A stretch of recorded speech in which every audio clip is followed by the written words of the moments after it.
Ça a pas d'allure, le podcast qui renaît de ses cendres comme le phénix, cet oiseau mythique fait de feux et de flammes qui ne s'éteignent jamais complètement, puisqu'il restera toujours assez d'un peu d'amour quelque part sur la terre pour allumer une chandelle, Dieu merci. Pensiez plus jamais entendre ma grand-gueule? Ben moi aussi.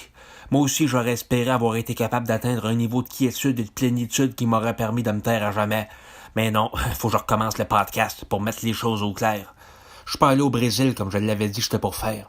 Je me suis contenté de faire dormir mes souffrances spirituelles avec des tisanes. Beaucoup de tisanes. De la tisane de feuilles, de la tisane de champignons, de la tisane d'arbres, de la tisane de poudre d'os et de sang de lièvre séché.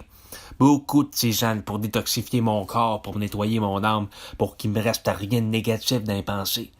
J'ai aussi complètement coupé les réseaux sociaux pendant 3 semaines, y compris mon podcast. Et si je reviens peu à peu, c'est du bout des pieds, avec un regard tout nouveau sur cette game-là. Là, si je reviens, c'est pour être le vrai moi. Je vais arrêter de vous mentir en arrêtant de me mentir. Puis ça risque de faire mal. Je recommence le podcast pour faire la preuve que j'avais rien à me reprocher, contrairement à ceux qui ont pensé le contraire. C'est tellement facile de trouver ce qui fonctionne pas dans la vie des autres, tellement facile. Mais dans le fond, vous en savez rien. Ça fait qu'avant de juger, gardez-vous une petite gêne. Puis, je préfère avant que vous l'appreniez par la bouche d'un de mes détracteurs. Oui, je me suis fait une nouvelle blonde. Et oui, c'est une femme d'âge mûr, une vraie femme âgée de 65 ans. Et oui, elle a de l'argent, mais j'y touche pas à cet argent-là. J'y ai pas touché un seul dollar, j'y toucherai jamais. Je mourrai de faim avant d'y toucher.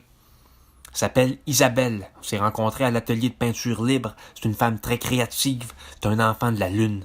Quand elle a vu ce que je peignais, Isabelle a immédiatement compris mes démons.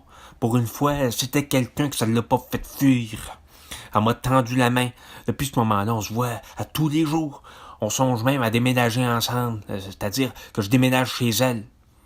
Ça n'a pas d'allure comment la vie peut changer vite. Soyez heureux pour moi.